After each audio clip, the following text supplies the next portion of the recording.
रामकृष्ण हरी मंडळ. तर तुम्ही बघू शकता आज आलेलो आम्ही निळा गावून समोर जेवणाच्या ठिकाणावर.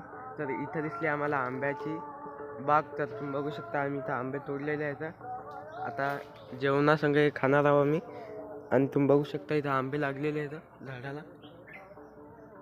बरसातीत सुद्धा इथं आंबे येतं तुम्ही बघू शकता ते.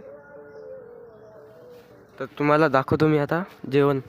फक्त मित्रांनो आम्ही जेवण झाल्यावर थेट आलो आम्ही एका जागेवर. मंदिर होतं इथं. तर आम्ही आलो, महादेवाचं मंदिर होतं. आम्ही दर्शन करून इथं आराम करत आहोत. तर इथं हाऊस दिसला मला. तर मी थोडे पाय त्यात बुडून घ्यावं. बघू शकता पाणी कसं आहे. याच्यात पाय घातले त्या पाण्यामध्ये. आता लयच गमत आहे पायाला. तुम्ही बघू शकता इथं आपली मंडळी आराम करत आहे. इथं आपली पालखी लागलेली आहे रोडवर. हे आपले ट्रॅक्टर आहेत. बघू शकता इथं आम्हाला बदकं दिसलेले आहेत. बघा किती सुंदर आहे. आणि इथं आपल्याला भेटायला काका आले होते. तर काकाची नेमकंच भेट झाली आपली. आणि आपली गाडी पण इथं आलेली होती.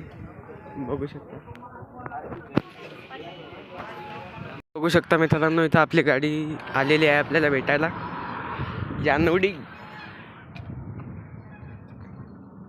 जानोडी बोलते सबको बोलते. बघू शकता मित्रांनो आम्ही आलेलो आज मुक्कामावर.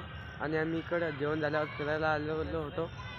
तर तुम्ही म्हणसाल आपला मुक्काम कुठे आहे. तर तुम्हाला सांगून देतो आपला मुक्काम आज वैजनाथ परळी इथे आहे. तर तुम्ही बघू शकता इथलचं गार्डन. हे गार्डन आहे इथलचं. इथं मूर्ती आहे महादेवाची. बघू शकता इथं झाडं आहे. इथं निसर्गरम्य खूप सुंदर असं गार्डन आहे. इथं पायऱ्या पण येतात बसण्याकरिता. तुम्ही बघू शकता. मी चढून दाखवतो तुम्हाला एकदा.